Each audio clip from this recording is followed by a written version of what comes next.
শরীয়তপুর জেলায় গত ৩ মাসে পানিতে ডুবে ৬ জনের মৃত্যু হয়েছে। শিশু থেকে বৃদ্ধ কেউই বাদ পড়েননি এই মর্মান্তিক দুর্ঘটনার হাত থেকে। এছাড়া এখনও একজন যুবক পানিতে ডুবে যাওয়ার পর নিখোঁজ রয়েছেন। গত ২ সেপ্টেম্বর বেদেরগঞ্জের সখীপুর থানার উত্তর তারাবনিয়া ইউনিয়নের মাদবরকান্দি এলাকায় পুকুরে গোসল করতে নেমে ২ শিশু ইমন হোসেন ও তৌহিদ ইসলাম ডুবে মারা যায়। এরপর ১৩ই অক্টোবর নিষেধাজ্ঞা অমান্য করে জাজিরার পদ্মা নদীতে মাছ ধরতে এসে সেই নদীতেই নিখোঁজ হন তরুণ জেলে আবেদ। এখনও তাকে উদ্ধার করা সম্ভব হয়নি।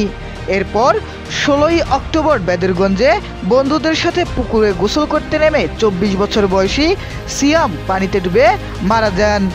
১৯ অক্টোবর গোসাইরহাটের আলাউলপুর ইউনিয়নের সাদিম আলী মাঝির কান্দি গ্রামে বৃদ্ধ মহিলার অর্ধগলিত লাশ জয়ন্তী নদী থেকে উদ্ধার করা হয়।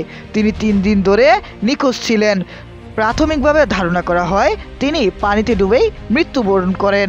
এরপর ১০ নভেম্বর জাজিরা উপজেলার নওডোবা ইউনিয়নের হাজী তাহের মল্লিকের কান্দি এলাকায় পানিতে ডুবে মারা যায় ২ শিশু আবদুল্লাহ ও সিয়াম।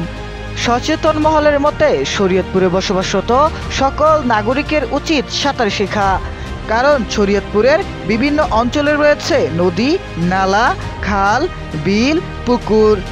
যদি সবাই সাঁতার না শিখে তাহলে এই ধরনের দুর্ঘটনা নিয়ন্ত্রণে আনা কঠিন হবে বলে জানিয়েছেন তারা।